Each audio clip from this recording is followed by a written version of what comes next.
Today, sponsored by ViStar Credit Union.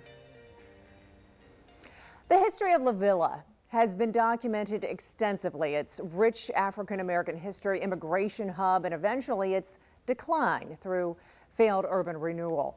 The neighborhood has been neglected for decades in Jacksonville, but as On Your Side's Adrian Swanigan explains, the native of the neighborhood has a bold vision for the future of his home.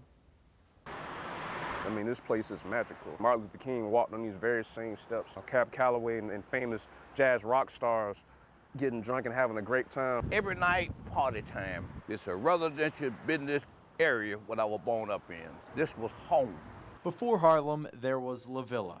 Jazz pouring out of nightclubs, mom and pop businesses lining the streets. Highway construction splintered the neighborhood in the 1950s, setting it on a downhill path. In the 90s, the city's River City Renaissance plan uprooted businesses and relocated people like Bruce Jackson and his son Malcolm. With the renovation, eminent domain, it was gone. History was gone. It was wiped away.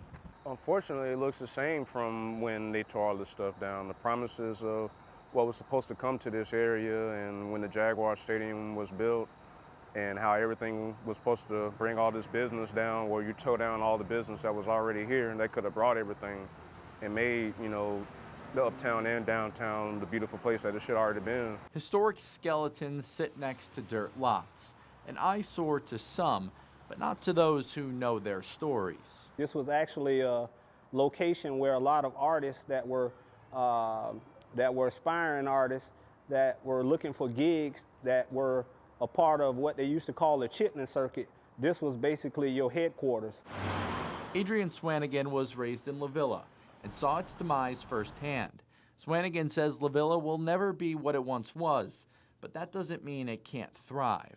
Our whole goal is to actually take what we have left that survived the urban renewal. Swanigan says he and a group of developers are focused on repurposing LaVilla's historic structures, such as Old Stanton High School, where James Weldon Johnson wrote the Black National Anthem, and the Wynn Hotel, a popular stop for cultural icons. There was a photograph of my grandfather standing in this building. He was standing in front of the bar with a brim and dressed pretty sharp. I was asking her where was he actually at when he actually took that picture. And my grandmother told me he was in the Lenape Bar, which was a bar here that was housed on the first floor of the Wynn Hotel. Swanigan is part of a special Downtown Investment Authority committee dedicated to revitalizing the neighborhood.